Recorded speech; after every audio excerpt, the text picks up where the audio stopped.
Assalamualaikum warahmatullahi wabarakatuh. Salam sejahtera bagi yang beragama lain. Jumpa lagi dengan saya di channel Referensi Ekspor Import yang membahas tentang jasa transportasi internasional sampai dengan nanti jasa ataupun perdagangan internasionalnya atau bisnis internasionalnya.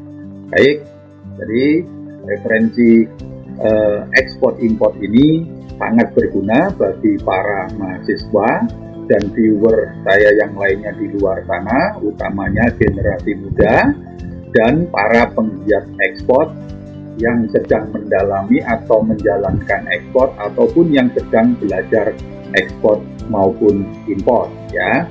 Jadi pada saat ini kita sudah pada episode ke-23 seperti janji saya yang kemarin ya. Saya akan memaparkan tentang cara menginput data bill of lading pada dokumen department yaitu di shipping line ya. Jadi nanti akan saya paparkan satu demi satu apa saja dan bagaimana caranya mengisi data bill of lading. Baik, langsung saja ya, saya awali pemaparan saya, yaitu di sini ya saya membuat contoh ya, ini sebagai contoh saja. Jadi ini adalah di istilahnya bill of lading dari perusahaan yang sekarang saya bernaung, yaitu Global Air Transport ya. Tapi dalam hal ini karena saya berbicara tentang shipping line, anggap saja ini BL-nya shipping line ya di sini. Oke, yang pertama ya, nanti saya coba tandai di sini. Oke, dengan pensil ya. Jadi yang pertama di sini adalah shipper ya. Ini adalah shipper. Jadi ini diisi, shipper itu adalah yang mengekspor atau yang memiliki barang ya. Jadi ini adalah rananya atau kolomnya untuk pemilik barang ya. Bisa jadi di situ kita isi eksportir langsung ya, atau kita isi dengan yang namanya forwarder atau forwarding company ya. Oke, jadi di sini yang pertama adalah kolom shipper. Kemudian yang kedua ini adalah kolom consignee ya. Jadi consignee dalam hal ini diisi to the order, artinya ini masih belum penerima aslinya atau pembeli aslinya. Bisa jadi ini dijual lagi oleh yang namanya trader company atau trader export import. Jadi kalau saya bisa gambarkan, jadi yang kemarin sudah saya jelaskan bahwa di sini ada eksportir produsen, tengahnya ada mediator atau trader ekspor impor, kemudian di sini ada consignee dan juga artinya bisa jadi adalah pembeli langsung ataupun pembeli yang tidak langsung. Oke, seperti itu. Jadi di contoh ini saya kasih tahu ya, jadi ngisinya ini kolom kedua adalah consignee, diisi to the order, penjelasannya seperti itu.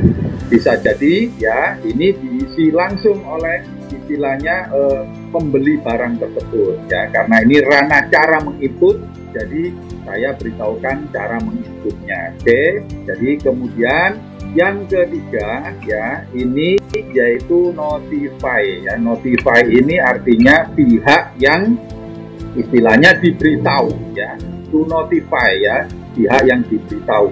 Bisa jadi ini adalah trading company-nya atau tradernya. Oke, di sini data ini semua tidak actual ya, ini hanya sebagai contoh. Oke, kemudian tidak lupa ya, yang keempat adalah mengisi yang namanya nomor BL ya, yang tadi ya biasanya yang sudah saya ceritakan atau paparkan sebelumnya, mereka atau shipping line itu mempunyai yang namanya numbering system. Jadi sistem penomeran. Jadi mereka punya sistem yang online ya penomerannya. Oke, kalau karena sekarang sudah zamannya online. Oke, kemudian lanjut yang ke 5 ya, ini adalah pre-carriage, ya, artinya kapal yang membawa. Karena pre-carriage berarti ini bisa diartikan sebagai feeder atau pengisi, kapal pengisi, feeder vessel. Berarti memakai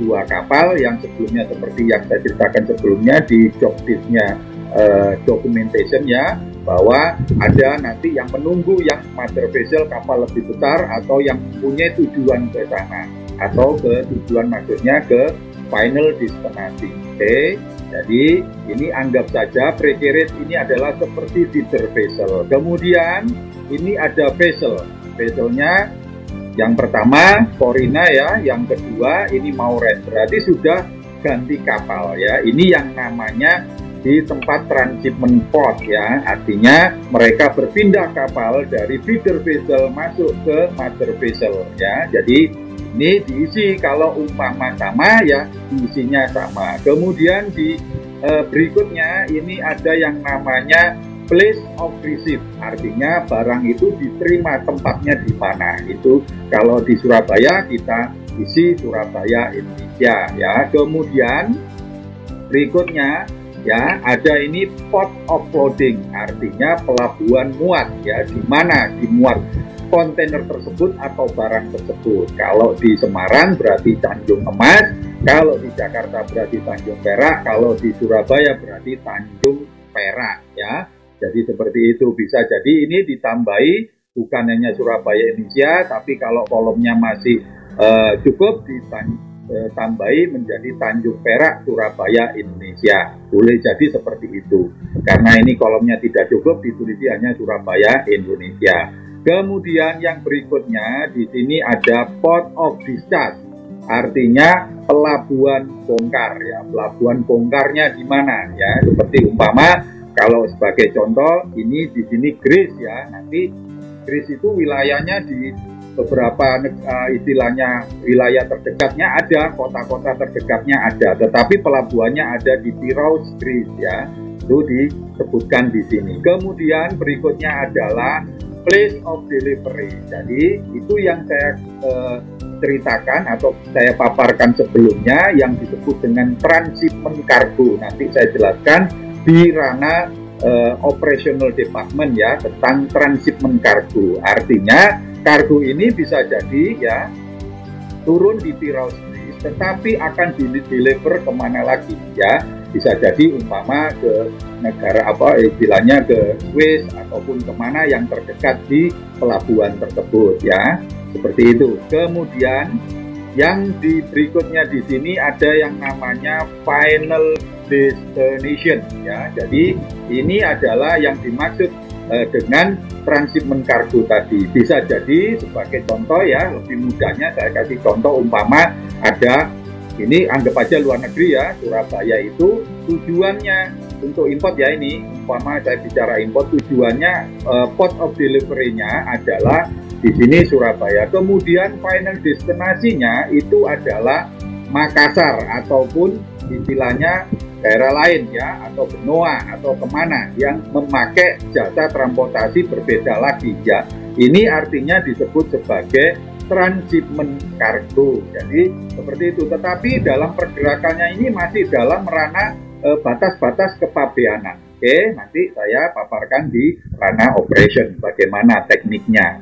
Baik, berikutnya yaitu di kolom kontainer ya, nomor seal ya, terus kemudian mark and number. Nah, ya number ya. Jadi di sini ada kolomnya untuk yang istilahnya kalau saya tandai di sini ya, ini ada tulisannya particular ya.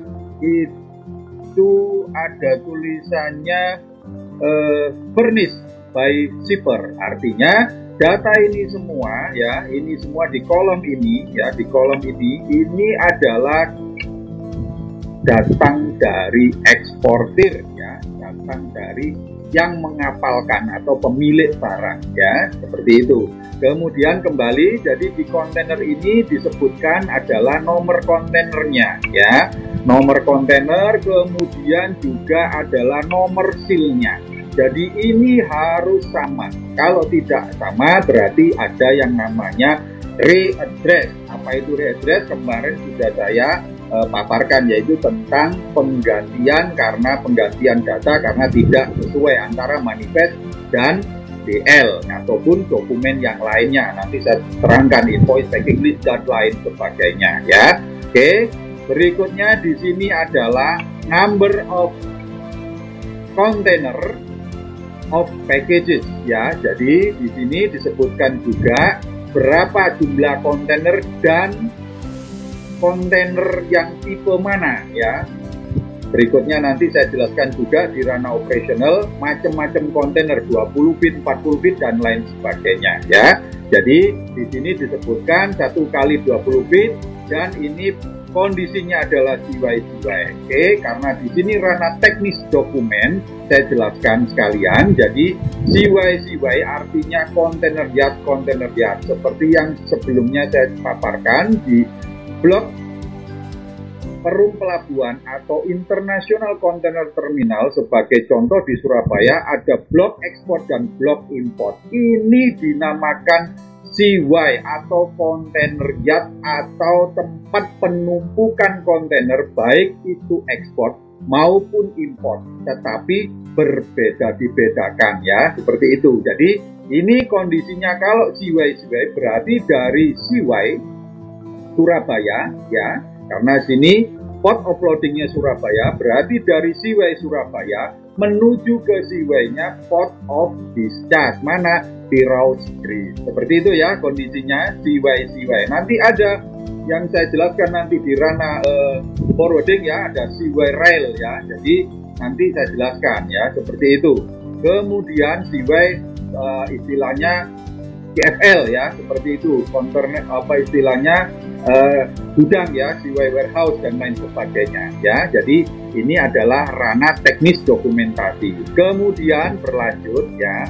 Di sini ada kind of packages ya, description of goods ya. Jadi di sini adalah isi dari kontainer tersebut yang diketahui oleh pihak eksportir ataupun pihak shipper ataupun pihak yang memiliki barang yang ada di dalam kontainer tersebut. Jadi ini ya nanti juga akan saya paparkan pada saat di ranah perdagangan internasional bagaimana cara menghitung satu kontainer 20 feet isinya berapa ya, umpama di istilahnya pakai box ataupun pakai curah bag ya, ataupun pakai istilahnya kontainer tidak ada curah ya, pakai bag ya, bag itu karungan gitu ya, atau pakai karton itu muat berapa ya. Di sini ada nanti akan saya jelaskan di ranah operation tentang spesifikasi tiap kontainer itu. Oke, jadi di sini nanti ini adalah yang mengisi pihak yang staffing ya, artinya yang mengisi barang. Jadi sesuai dengan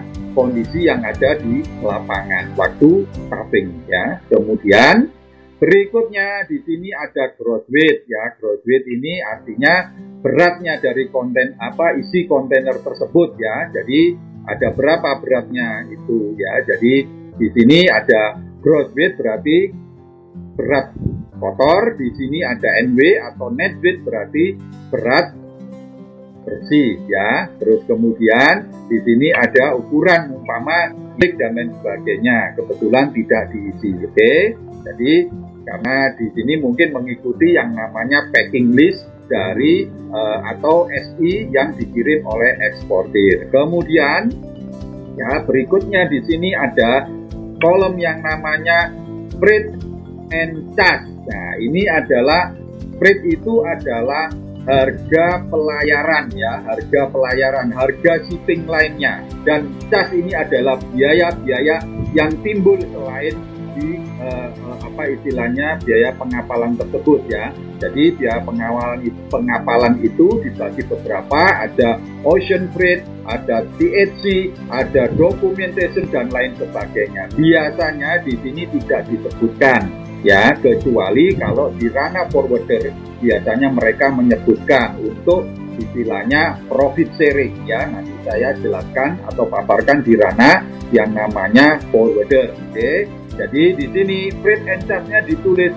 freight collect ya. Freight collect ini artinya ocean freight-nya tidak dibayarkan di port of loading atau pelabuhan muat di Surabaya, tetapi ditagihkan di Tirau sana ya. Jadi ocean freight-nya dibayar di pelabuhan port of discharge atau port of destination. Oke, jadi seperti itu. Kebalikannya apa kalau gitu? Freight collect berarti freight prepaid. Jadi artinya dibayar di depan. Kalau freight prepaid berarti dibayar di Surabaya, tapi kalau freight collect berarti dibayar di Tirau atau pelabuhan tujuan. Ini sebelahnya ini ada prepaid ya. Kemudian di sini ada collect, oke.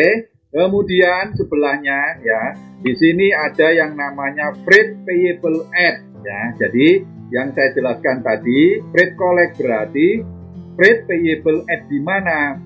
Dibayar di destinasi. Ini ditulis ya, destinasi ya. Jadi ocean freight dari shipping line tersebut dibayar di destinasi. Otomatis pihak eksportir di sini karena itu dikolekkan atau ditagihkan di agent shipping line ini di destinasi ya, itu berarti mereka hanya membayar THC port of loading. Ingat kemarin sudah jelaskan ada dua THC ya, THC port of loading dan THC port of discharge. Jadi di sini eksportir membayar namanya THC port of loading, yaitu terminal handling charge port of loading ya. Kemudian membayar juga yang namanya dokumen fee dan lain sebagainya, berbeda-beda tiap pelayaran ya, atau tiap shipping line ya, ada biaya apa aja tergantung dari negosiasi pertama waktu marketing deal dengan eksportir tersebut ya. Oke, seperti itu. Kemudian yang berikutnya ya, di sini ada kolom yaitu number of original BL ya. Jadi ini saya jelaskan sekalian. Jadi yang namanya dokumentasi itu atau bagian documentation itu bertanggung jawab juga sampai melepaskan BL kepada yang namanya eksportir. Kemudian ya, jadi number of original BL itu karena pihak dokumen atau staf dokumen bertanggung jawab ya terhadap istilahnya pelepasan BL kepada eksportir ataupun shipper. Jadi di sini ini kembali ya diterbitkan 3. Di sini ditulis 3. Jadi shipping line biasanya pada umumnya ya, tergantung nanti kebutuhan dan aturannya itu ya, sepanjang pengalaman saya itu hanya menerbitkan 3 original BL, bukan 3 BL ya, 3 original BL yang disebut sebagai first original, second original, dan third original ya. Berikutnya itu kita menerbitkan yang namanya copy non-negotiable seperti ini ya. Ini ada tulisan copy non-negotiable ya, ini ya. Jadi ini bisa kita terbitkan biasanya 6-9 lembar tergantung kebutuhan. Biasanya kita print out itu hanya 6. Kenapa? Karena kita istilahnya membuat cetakan ya BL itu. Yang pertama itu first original, kemudian di belakangnya ada 2 yang namanya copy non-negotiable ya, itu. Kemudian yang second original juga sama, third original juga sama. Otomatis yang di copy non-negotiable ini ada 6 ya, aslinya ada 3, first, second, and the third bill of lading original. Oke, berikutnya ya, jadi seperti itu. Kalau nanti masih kurang paham boleh tanya di kolom komentar ya, seperti itu. Kemudian yang berikutnya adalah ship on board ya, artinya tanggal kapal. Ini yang saya maksud.